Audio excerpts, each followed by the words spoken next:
Hello and welcome. I'm Debbie Georgiadis. Welcome to my show, America Can We Talk? We have a very special show lined up today, an entire show dedicated to an interview of two women in studio with me, Elizabeth Savage Wolff and Katie Hopkins, visiting here in Texas, doing the Texas tour, all the way from Europe. Stay tuned.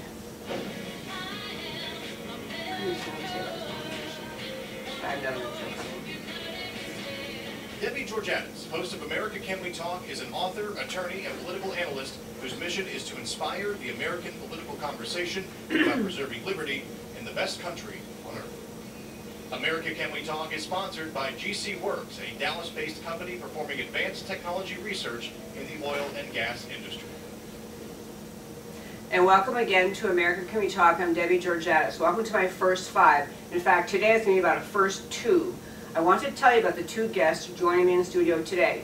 One is Elizabeth Savage Wolff. You may have heard me mention her to you before. She's been on the show before. She is an Austrian woman, an Austrian citizen, who was prosecuted in the year 2009 for simply saying out loud in public in the country of Austria a fact that was true about the Prophet Muhammad, the founder of Islam.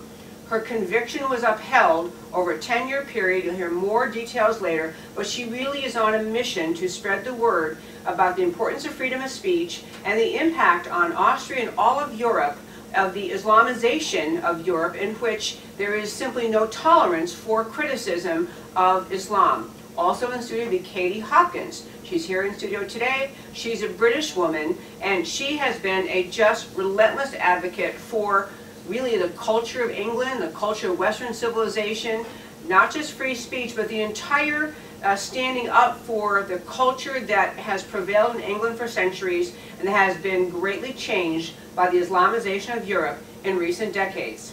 And they're here with me today. Welcome, Katie. Thank you very much indeed for having me, us. And welcome, Elizabeth. Both of us. Thank you very much. Well, I'm going to start with, you're on this Texas tour, and in fact you gave it a name which is very cute, Katie and the Wolff, Katie Hopkins, Elizabeth Savage Wolff, Katie and the Wolff Texas Tour. And I think we're starting with Elizabeth, although please just both chime in. But what is this tour all about? Why are you in Texas, and what's the tour all about? Well, the first reason we're here is because Texas means freedom. It equals freedom. It's something that we, both of us in Europe, no longer enjoy to the degree that you enjoy. As a matter of fact, we don't have freedom at all. We think we do, but we don't. So we've come here to warn Americans, and I will let Katie finish my sentence.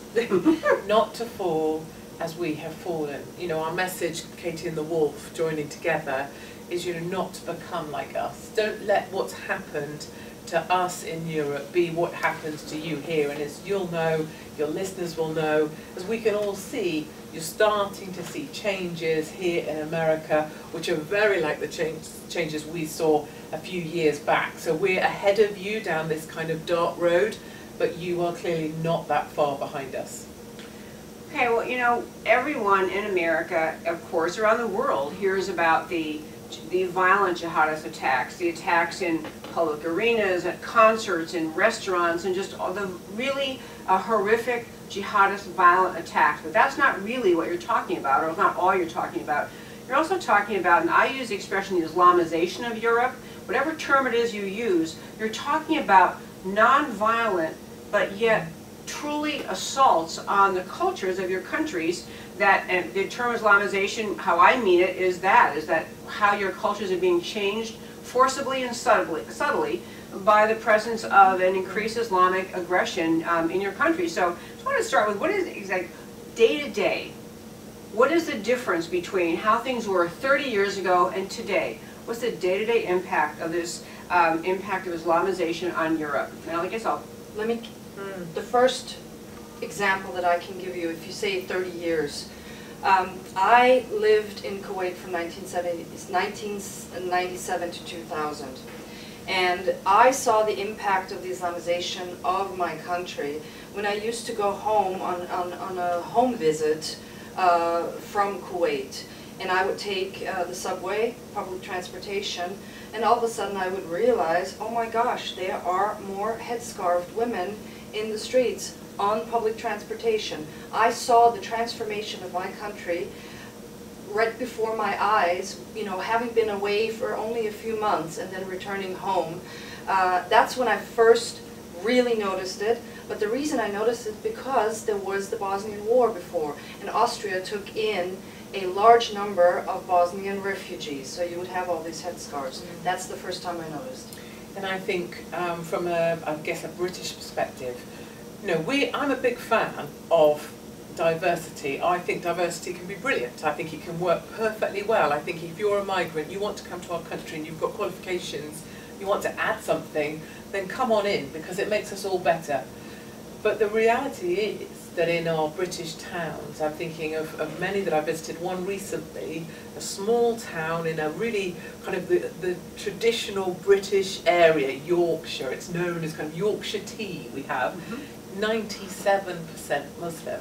And so my only 97% Muslim. 97%. Only 3% are non-Muslim or perhaps Christian or what I would term traditional British nationals, but non-Muslim. And the thing about the 97% being Muslim is, and the question I suppose is, where is the diversity then? Where is the diversity if everybody is a Muslim, but you're the one or two that aren't? And I think you're so right, it's not about the big attacks, which of course put fear everywhere. But when you speak to Jewish people living in France looking to leave to get out of Paris, or Brits in Savile Town, they'll tell you it's the small stuff, it's the day-to-day, the, you know, Jewish children being told not to wear their head covering, not to wear anything that indicates their religion, the braids, etc. The mum texting the child when they leave, the child has to text when they arrive at school, being picked up and told out when they leave the synagogue, for example, they have to take off all of anything that might identify them as Jewish in case they're attacked. And that's a very weird way, a strange way to live your life, and the way that daily Islamization affects us all, because we are targets, but we just don't know when it's going to be our turn. So what would you fear, for example? Everyone's heard the no-go zones. Raheem Kassam wrote a brilliant book describing the no-go zones throughout England, throughout Europe.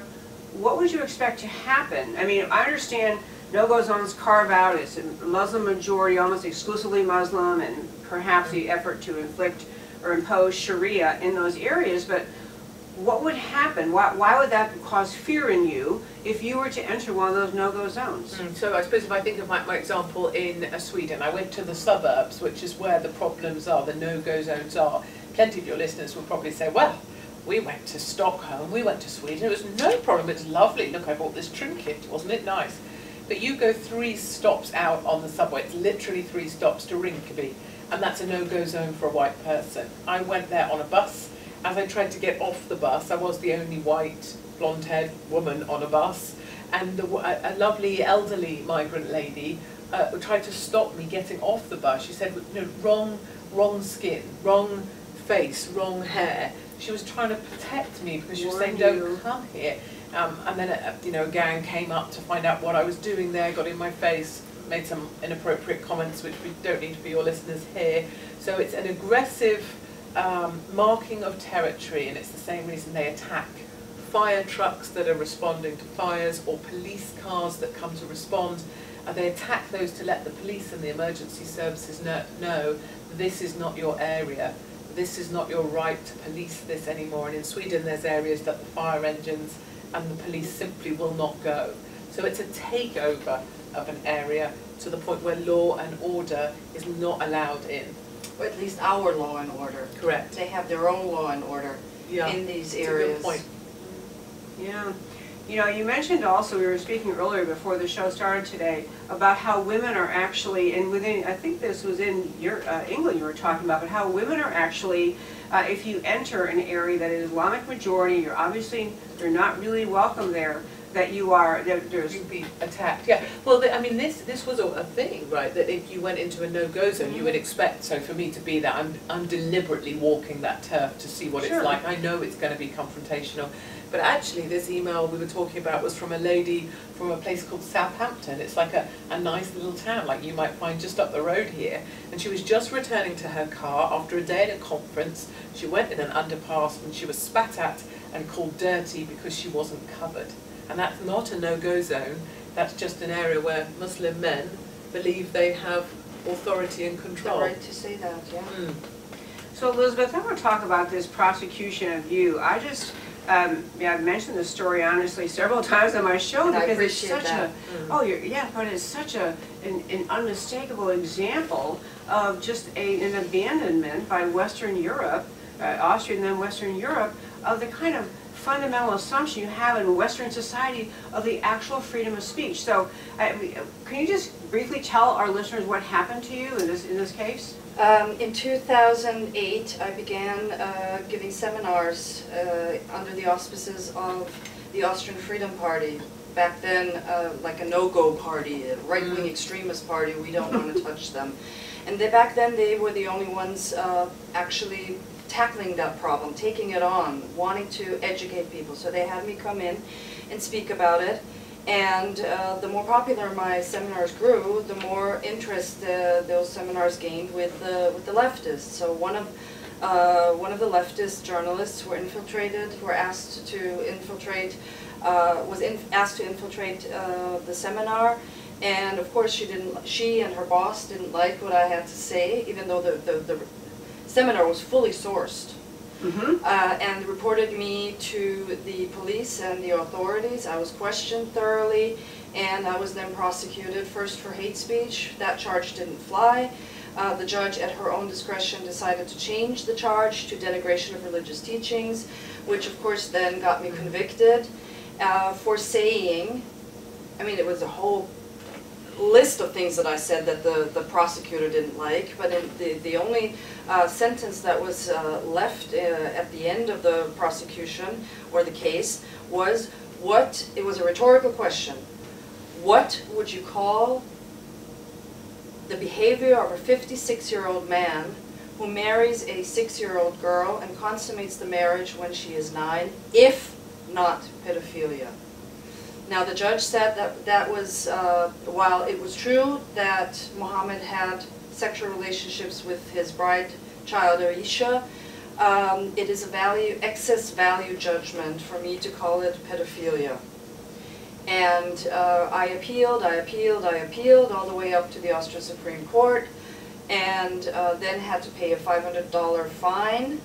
And only after the case was closed in Austria could I go to the European Court of Human Rights, which is a sort of Supreme Court in Europe.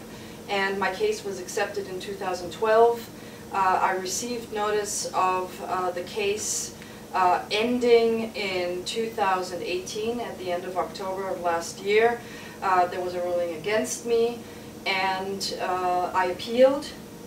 And a week ago, I was told in very short words, very terse words, the appeal has been rejected, and it's now a fact that my right, it's the right of Muslims not to be offended that supersedes my right to free speech.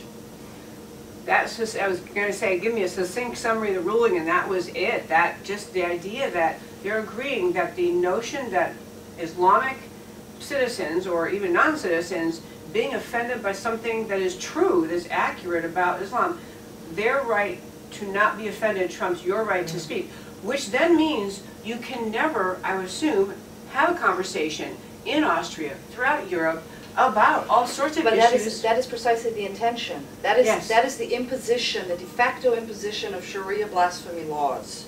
Yes. And that's what they want. That's what devout Muslim believers want. They don't.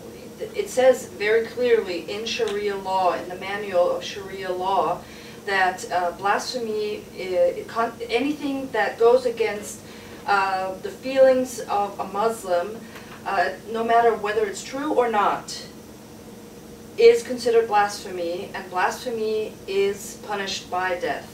Now I'm lucky to be alive. And I think just taking from that, so an example where exactly what Elizabeth is talking about is then imposed and implied or applied to citizens in, say, the UK. We had a journalist from Brittany Pettibone from Canada, I think that's correct, yeah.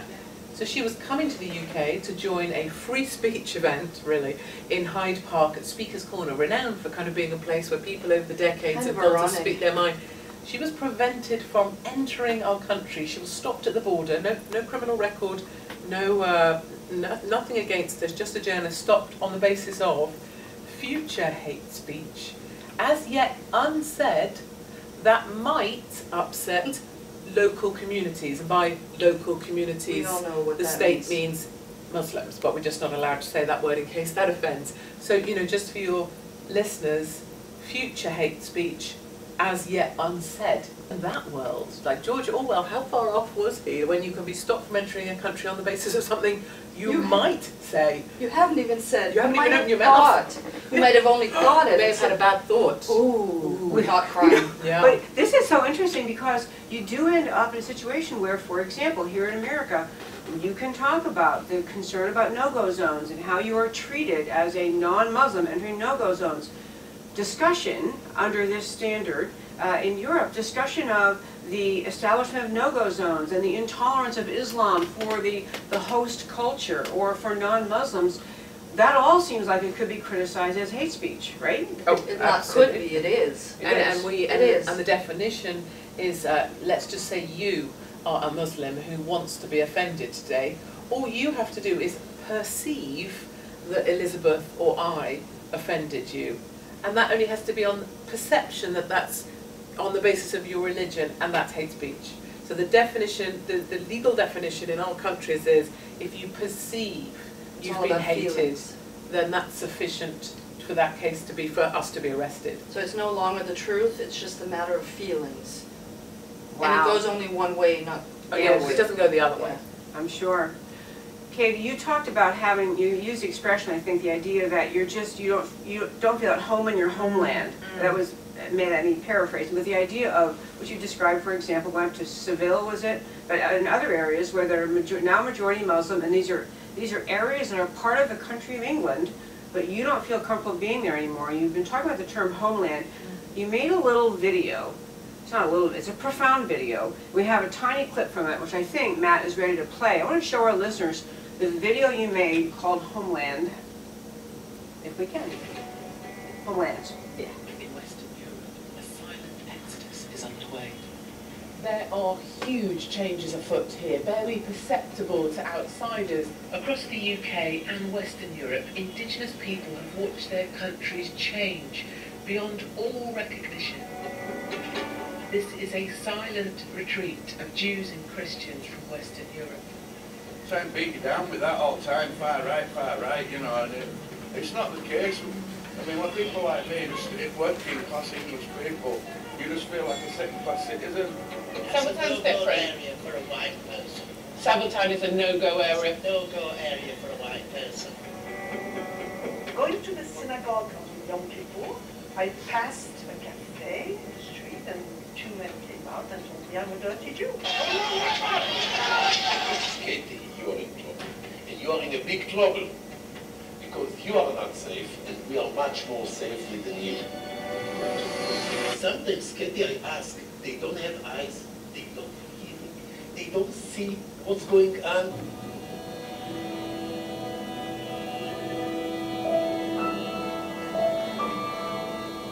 What we are heading for is a Muslim-dominated society that we cannot accept it. From this angle, it's a hellhole. On September 1st, 1939, the Nazis invaded Poland, World War II began. But it didn't start on September 1st. And some Jewish communities in the world should treat every day, this might be September 1st, 1939. In Germany, before the war, the pessimist ended up having a swimming pool in Hollywood, and the optimist ended up in Auschwitz. Being Jewish in Europe now, you can't be optimistic. That one line, the pessimists ended up in having swimming pools in Los Angeles, and the optimists in Auschwitz. As a Jewish woman, is that a Parisian woman? Or? Yeah, so I travelled across Paris, across the places in the UK where people like me don't tend to go, and then out to Israel to follow the story of people in Western Europe there's a silent exodus that is underway. So whilst there's a noisy exodus at your border, there's caravans of people, there's rocks and there's media attention, quietly, politely, behind the scenes, Jewish people are leaving Paris. They are intimidated and threatened out of there, like that couple you saw. They had to move out from the centre of Paris and they left to Israel to start a new life. And Brits that I met, it's like that gentleman, feel second class, don't recognise their country anymore, don't feel at home anymore. We love to feel at home in the places where we live because it makes us feel safe. And so Brits in particular are looking to Hungary and to Poland, Eastern Europe, for a new place. And that silent creep away from our country because of the Islamization of our countries is very much underway. And that lovely couple there, they're imploring their daughters, their children and the grandchildren who are still in Paris to leave. A couple of their friends, just in brief, received letters, 18 families in fact, in one specific area where the Muslims want to take over, received letters to their homes saying, if you don't leave, we'll kill you. And the police said they don't have an ability to protect them. So the threat is very real. Where did that occur? In the centre of Paris, in the 4th district, so the 4e arrondissement. So these are actually Islamic refugees, or perhaps now Islamic citizens, but they feel comfortable threatening Jewish people in their communities. Oh. Move out or they'll kill you. And Yes. why can't the authorities do a darn thing? Because they seem powerless to act. So a few months prior to me putting together this, there's a full-length documentary of Homelands. An 82-year-old lady, she survived the roundup, the Valdiv roundup, where all the Jews were rounded up. She survived that in Paris, but unfortunately a few months ago, Myriel Noll was her name, 82-year-old lady stabbed and then thrown from her balcony just for being a Jew in Paris. So the attacks and the threats are much more real. What do you think? I mean, Elizabeth, you know, your country, there were people who just absolutely knew for centuries that Western civilization was a source of free speech, the source of the whole, you know, robust dialogue and debate of ideas. That was what hallmark of Western civilization. What's happened to your country, your government, your courts, or the same thing that Katie was just describing? Why are the authorities capitulating instead of standing up? Well, the authorities don't think that they're capitulating. That's the first point I'd like to make. I also want to add to what Katie said about the Jews leaving Paris, that we have the opposite happening in Austria, where the Jewish faith community actually is in constant hugging and kissing with the Muslims, with the Muslim faith community, to go against those right-wing extremists that you have sitting right here in front of you. I do want to remind you that when my case broke in 2009, was publicly compared to Osama bin Laden. So, and you know, you have I, for instance, am on a blacklist in the Jewish faith community. So if I ever called them up and said, you know, I'd like a meeting, or I want to visit the synagogue, or what have you, my name flashes, and I am not allowed to gain entrance into the synagogue or have anything to do with the Islamic faith community in Austria.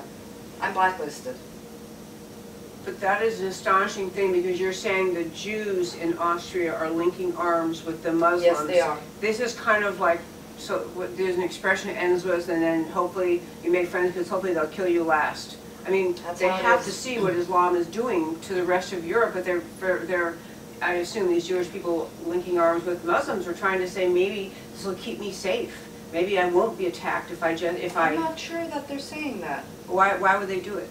Because their greatest fear is that so-called right-wing extremism, whatever that is, will return to Austria, and they are pretending that you know, you have jackboots in the city of Vienna, and that's actually what is going on all across Europe.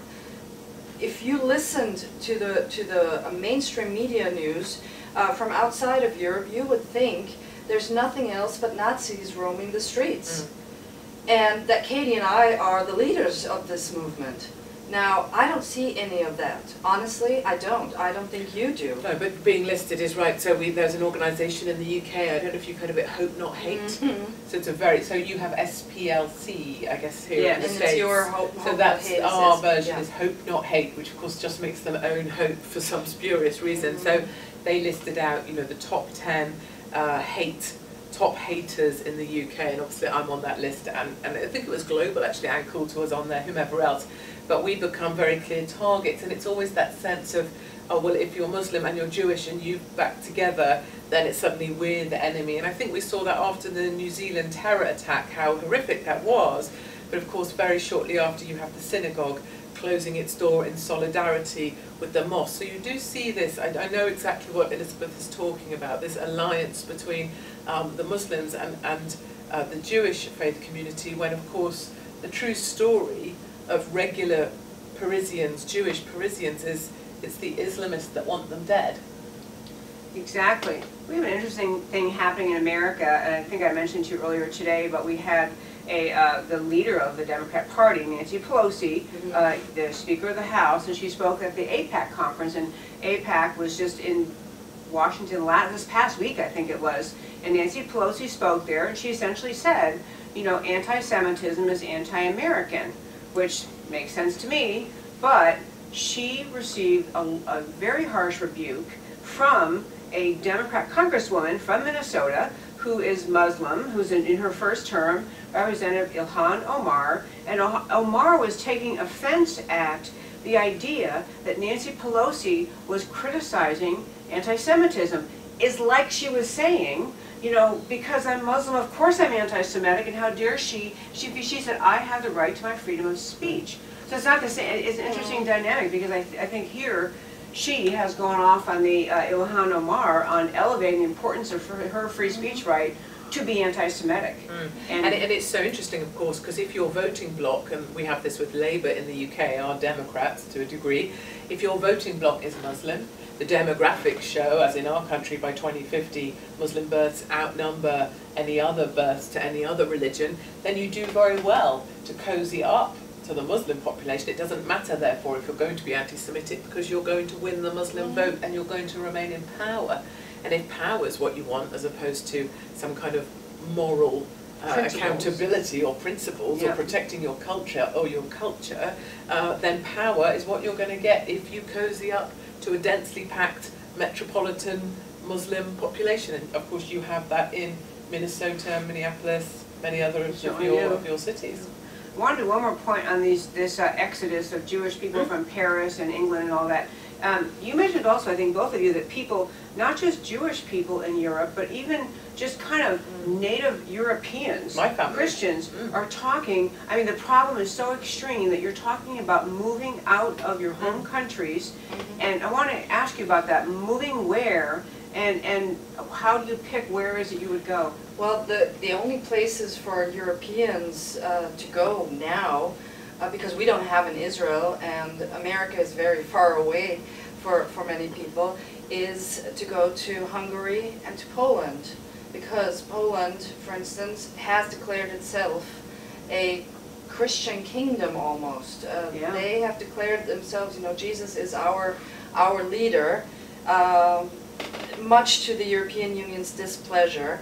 And I know of many people, and so do you, Katie, who are moving to Hungary. They're actually buying property in Hungary, and it's no surprise that they're doing so because of Viktor Orban, the leader, democratically elected leader. Let me add that, please. And because he's doing exactly what he's supposed to do. There is a border fence. My husband himself was down there protecting the border together with his Hungarian colleagues in the army, and he told me, you stand no chance to penetrate this border. You come too close, even on the Hungarian side of the border, and you will be found by security forces. So I think, borders do work. Yeah. And I think Hungary and Poland both did a great job, I think, and this is where it's a good learning for America, of course, at saying, no, we will not take illegal migrants, and we will not take legal migrants forced on us by a quota system. So unlike every other European country which just nodded its head because we want to be a globalist, Macron, Merkel, you know, May, all the M's for some reason. And no children. Yeah, no children amongst those individuals, because so they don't really get it intrinsically or instinctively like a parent. Orban, Hungary and Poland both said no to Merkel's migrant quotas. And that is actually, I think, what's most protected the daughters of those countries. And it's why, as a family, my own husband and I have discussed a possible move eastwards eventually, because of course you want to leave your children somewhere safe. You sure do. So here we are, we're in the year 2019, and this, at least from the perspective of Americans, this seems to have come out of thin air. I mean, we know we had 9/11 in our country. We know for many people, that was the first awareness that there was just an intrinsic problem within Islam of people, of a conquest ideology within Islam. But I don't think, at least unless there were scholars, the average person didn't realize it could be a problem. So, well, you should have realized, sorry for interrupting, but you should have realized, because 1979, look what happened in 1979. Everybody was asleep when they should have been wide awake, because if you remember 444 days of hostage taking by so-called Iranian students of American citizens. Right. To this day, I am baffled that it was impossible for President Carter, arguably the worst president in history, though we do have a second contender for this title, you know, he did not do a thing. He didn't do anything to protect coward in fear. And it's outrageous, forgive me for being so upset, but it is outrageous for American president. You know, you always hear, no American is ever left behind. And basically what he did is he left those diplomats, he left them to rot in Iran. And that is when the war actually began. And nobody was watching and nobody was listening. I will tell you, yes, I agree that that was a horrific thing. I also think Americans did not connect the dots between Iran. I mean, they knew they were Islamic, but they didn't connect the dots between this is a problem created by Islam. This mentality is, whether it's Iranians or any other nationality, they thought it was uniquely, bizarrely Iran. But what I want to get at with Europe is, so if you could go back in time, 30 years ago, before you had such a large Islamic influx of refugees, and you know, and you had the culture you're describing now, Jews are wanting to leave out of safety, you're wanting to leave, Christian families are, Native European families want to get out.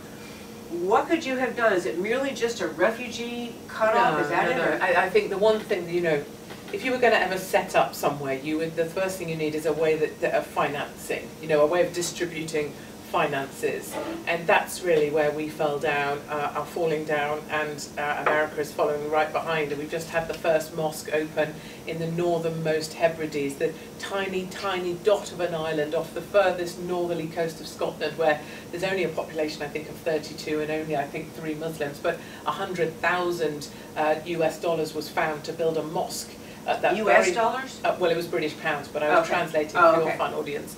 And on this most northerly point, and my point rather being, it's all about that kind of idea of conquest, isn't it? Look, we've taken the most northerly point too.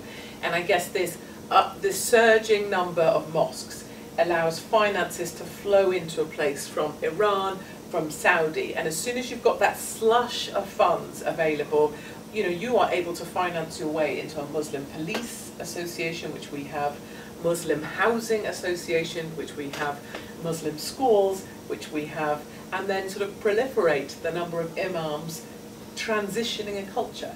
So it's this mosque and the ability, not just of a mosque as a religious institution, but a way of laundering, if you will, funds into a specific community. I think that's what, if you could stop the building of mosques, you would be winning the war. Yes, yes, and that's what that is what our new government, a center-right government in Austria, is trying to do. Unfortunately, they're failing because they're using the wrong tools. Well, I don't even give them credit for trying, because if you're trying, you should have a plan, and they don't have a plan. But they are trying, and we can feel actually the Muslim faith community getting extremely nervous, and they're really trying to push back, and we can feel that in the sense that they're becoming more aggressive and pushing back. So while we're not employing the right tools, we are making them, we as in the government and the Austrian people, we are making their lives uncomfortable as a Muslim. And I think that would be one step in the right direction, just to push back the practice of the Muslim faith in the public sphere. You also have to understand there is absolutely no religious need for halal foods in the army or in schools. It says nothing about that in the Quran. It's not necessary.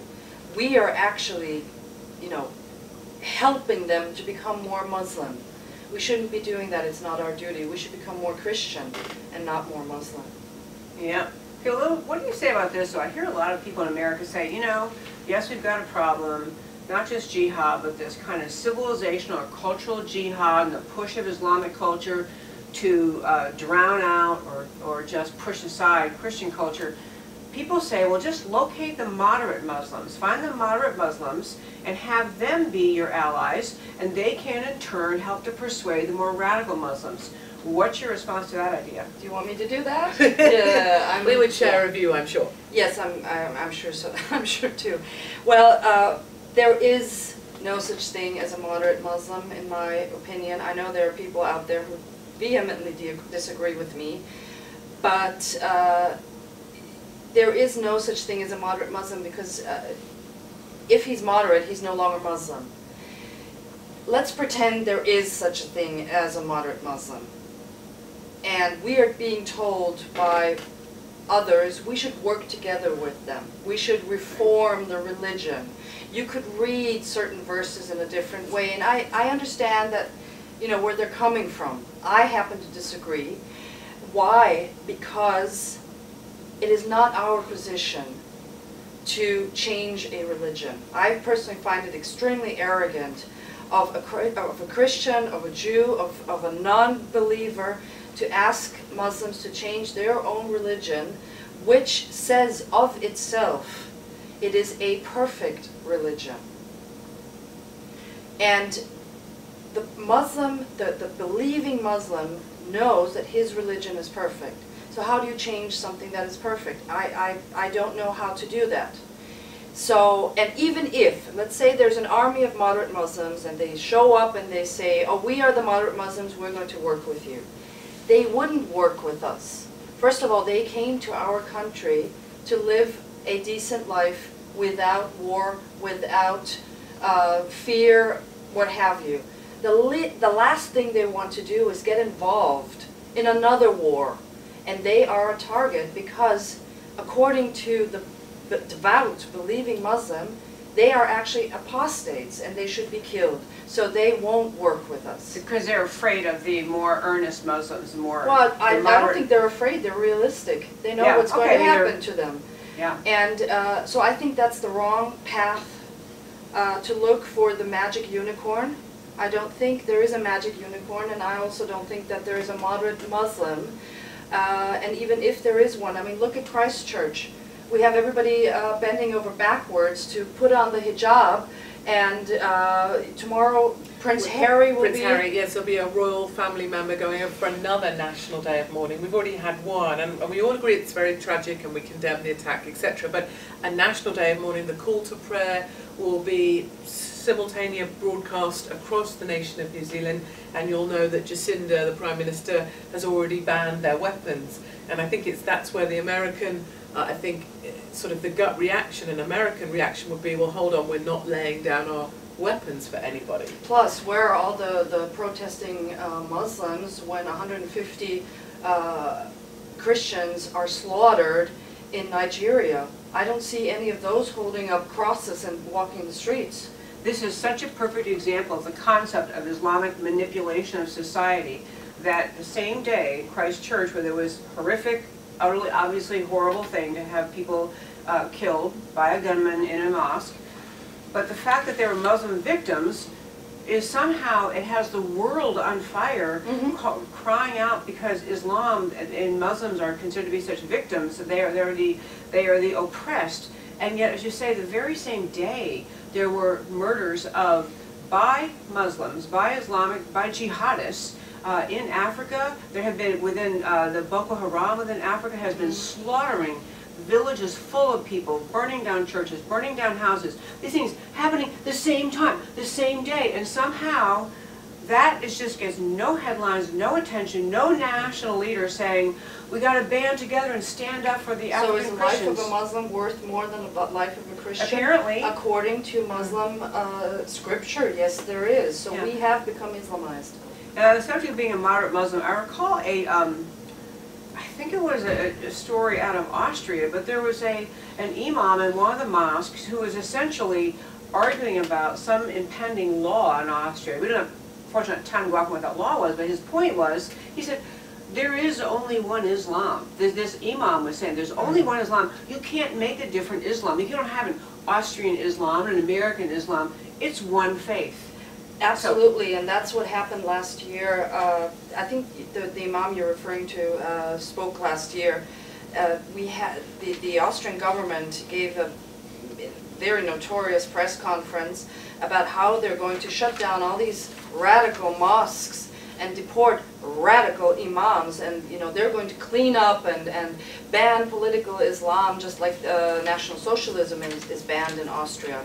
Well, I can tell you, 10 months on, not a single mosque has been closed, and the imams that departed until today, they were forced to depart. They had to depart anyway because their visas ran out. So they were just on schedule anyway. Yeah. So I mean, I don't understand the brouhaha. It's like we're just telling you the things that we're trying to do, but we're never going to.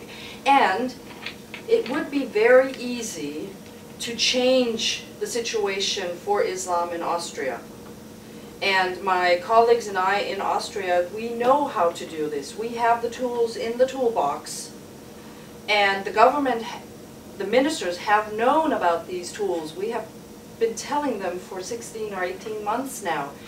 And they're not following what we're trying to tell them. They're trying to square a circle, and it's still, we have to ban political Islam, even though Muslims themselves say, and if you look, President Erdogan of Turkey says, oh, it's a very ugly thing to talk about political Islam or anything else, because Islam is Islam and anything else is simply wrong. They are going to fail again, and that's what, as an Austrian citizen, what really saddens me. It makes me angry, because it's very simple to tweak certain laws. You have about 3, 4, 5 laws that you just have to tweak a little bit in order to solve the problem.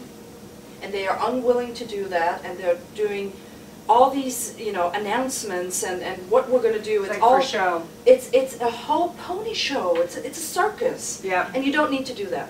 Okay, I want to get to one last topic. Here, and I wish we had hours and hours. I mean, you ladies are both fascinating. So here in America, when President Trump won the presidency in 2016, among the main things he spoke about running was Make America Great Again, America First, and this was really a response to many, in my view, anti-American pressures on our country. Pressure to abandon the border, pressure to have to bring in more and more Islamic refugees, recognizing the damage being caused in communities where it seemed as though Islamic refugees were taking charge, almost creating no-go zones here in America. And that resurgence of nationalism, it was not racial, but it was about reasserting the greatness and uniqueness of America as a country founded on ideas. It was a beautiful, I mean, even when President Trump spoke in very plain English terms, very everyday man terms, America heard, this guy loves America. He is going to stand up for what America is. This is kind of happening. You've been describing the Islamization of Europe. Yeah. This is happening in Europe. People are starting to say, wait a minute, we want our culture back. We want our countries back. Not we want to dictate, we don't want to dictate based on race, based on skin color, but on the culture of liberty that our countries were formed by. And so there is a resurgence of exciting populism. And Katie, you're going to talk about that. There is hope. Sometimes these conversations can be quite dark. Mhm. You know, everyone can leave the room or leave their kitchens or leave their lounge kind of like, oh, all hope is lost. And the message really, I think, from Elizabeth and myself, Katie and the Wolff, is that all hope is not lost on many levels, partly because we're looking after our families and that's a way of fighting back, partly because, you know, we're here fighting, we can help warn. But I think one of the fantastic things, thanks to the 63 million people who voted for Trump, is that you have all acted like strings running through a web, and you're pulling Europe in your direction and giving courage to others. And that's why now we have Salvini, the leader of the populists in Italy. He's stopped migration across the Med. He now puts Italians first, and he has as his statement, Italians first. Bolsonaro in South America, you know, you have the AfD, the Alternative for Deutschland. They're doing brilliantly well in Germany, and they just gave Merkel a whooping that she wasn't prepared for, which caused her eventually to stand down. Swedish Democrats, Vox, I can go on and on. The Finns. The Finns. The point is there's a list now, we could draw it up on the boards, of populists that are doubling their numbers in Europe, and when we come to the European elections on the 26th of May, it's going to be fantastic. And I really do, if Americans, if your listeners don't care about Europe for the rest of the year, We'll let them one off. day, We'll let them off. Forget about it. But one day they should watch the news this year. That is May 26th for the fallout of the European elections. I think that is going to be a huge game changer. It's going to have a lot of cages rattling. And if you in were Brussels. shouting Trump in a cave, and you imagine the echo coming back to you, that's that day. You guys are going Trump, and we're going Salvini back at you. And that's a really good way of thinking about it. And that's why we need you guys in 2020 to shout louder, because we need to bring those populists with us, to give Elizabeth and I something to hope for as well. Elizabeth Savage-Wolff, Katie Hopkins, thank you so much for coming in the studio today. What an amazing story you have to tell. We didn't even get to half of my questions on my list. You just have to have us back. I have to have you back. Yes, I'd love to. Really, thank you both so much.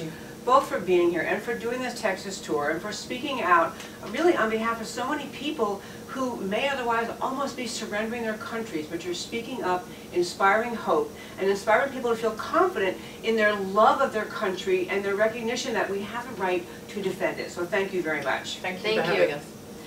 And I hope you will tune in to America Can We Talk every Monday through Thursday, 3 p.m. Central Time. If you're watching us on Facebook, please like this page, please share this post, please review this page. If you're on YouTube, please subscribe to this channel. You can email me at americacanwetalk@gmail.com. Follow me on Twitter at DebbieCanWeTalk, and remember always to speak up for America. Thank you for listening.